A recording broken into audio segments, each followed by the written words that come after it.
Hi, everybody. Okay, got a warning. My title there, Have Tissues. I'm not joking. Okay, because I almost ugly cried today. Um, which is really weird because I know pretty much how it works. And so it takes a lot to make me cry at like a soap opera because I'm like, okay, well, because I know that it's not the person, it's just a character, all that stuff. But man, okay, so Liam has been in a hospital bed for about a week. Okay, and apparently I got my answer. He doesn't like being in a hospital bed. But I got another part of the answer which I was not even looking for. Whatever he had or has or whatever is terminal, which means it looks like Scott Clifton is leaving the soap opera.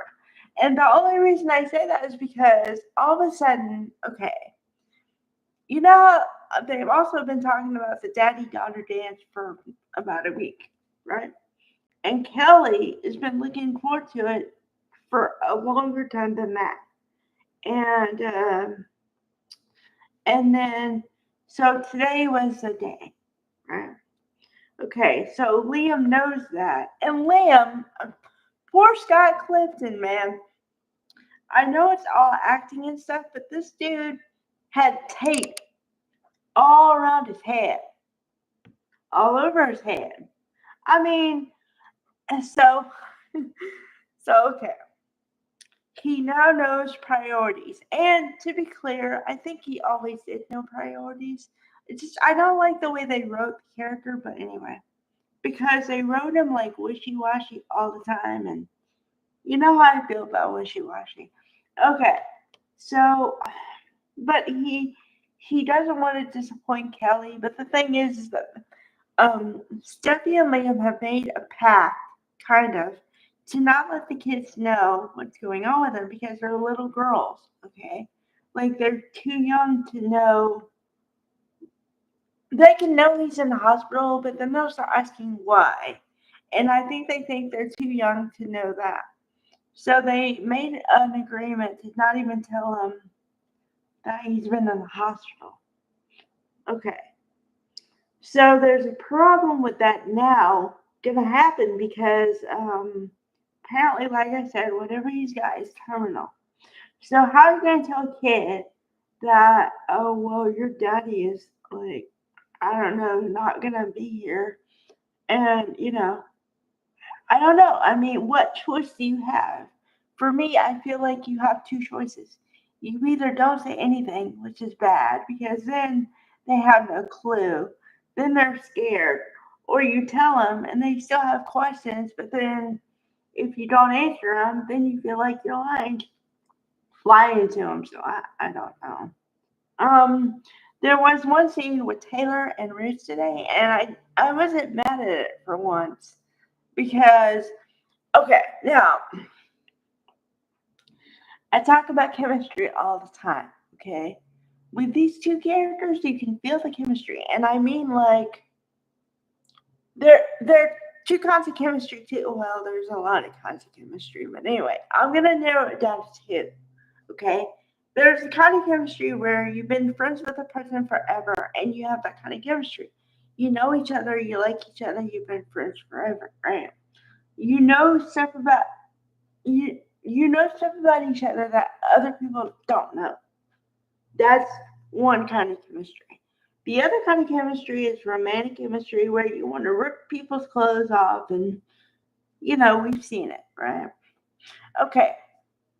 So I still haven't changed my mind in the fact that I don't think Rebecca Budding is the right fit for the role of Taylor as it is. I'm sorry, she's just not a good fit for that. I don't know why. I just don't see her in the role. I love Rebecca Budd. Don't get it wrong, but whatever. But okay, the chemistry between Rich and Taylor is friendship. You can tell they've been friends for years, and they have that. Okay. Whereas with Broken Ridge, when he's with Catherine Kelly Lang, I don't feel like they're friends. They may be friends, but the way they play it, it just doesn't feel that way. It feels like, okay, it feels like he's using her and it feels like she's okay with it. That's what it feels like coming from the screen to my eyeballs and to my senses when I watch them. So that's my opposition to that. Okay. Um. So I have a problem with today's storyline, not because of what I said, but because of how they handled it a little bit. Because apparently he's been in the hospital for a while, but he wanted to get out of the hospital. So they said, no, no, no, you gotta stay. Okay, so they get to a point where they're screaming at him, Liam, you have to stay, and like screaming more than I will. Okay. And he rips the IV out. He does all the stuff. He signs the waiver. And then here's the thing, too. Instead of taking off the tape fold, you have him put a hat on his head to cover up the tape. You can't spend 5 minutes and take the tape off. Really? Okay, number two. Number three. Um. Okay. This is where I have to come to the reckoning. Okay. I know I've given this character a lot of crap. I know I have. Okay. But come on. I still love Scott Clifton. Why why are you gonna do that to him? Why are you gonna do that to his kids? I mean, poor Kelly, and the reason why I don't talk about Beth is because we don't see her much. Okay, but Kelly is Kelly is a little girl. She's not even like she's not gonna get married. It's not like she's gonna get married next week. So how are you gonna tell her that he's not gonna be there for her first dance as a wife or whatever? What are you doing to me? Like I literally I said when I saw him falling on the ground, I was like, please don't die, please don't die, please don't die. And then you say, okay, he's not going to die. And then you say, and then you turn around and go, well, but it's fatal. What? God. Okay. You have to save Scott Clifton. You have to do whatever it takes. You did it for Eric. You did it for John Cook. Do it for Scott Clifton. Okay? Like, give him some miracle cure or something. Jeez. Don't do this to me. You made me almost ugly cry.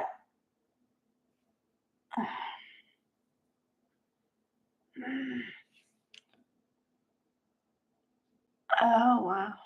Okay, so I don't know.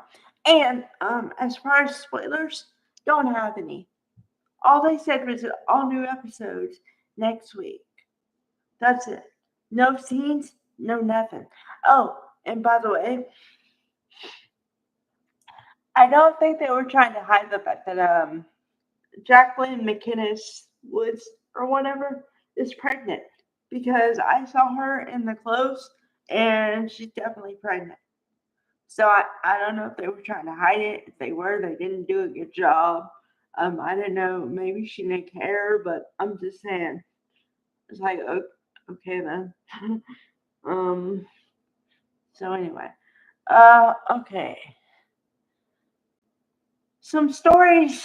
Well, you know what I want them to do with this storyline. But some other storylines. I want to see what happens with Hope. Oh, okay. I meant to talk about this too. I might as well talk about it now. Um, the thing about when Deacon told Hope the other day that if a life doesn't open up for you, sometimes you have to do it on your own. Okay, so here's what I want for Hope. I want her to have her own company and make it by herself, and then force have her kind of beat Forrester Creations and kick Stephanie in the butt. That's what I want to have happen with that. And what about Carter? Like Carter has been in and out. He's kind of like there and then MIA. I don't know what that's about. I really don't. And what's the thing with Charlie and not having Charlie on there for a while?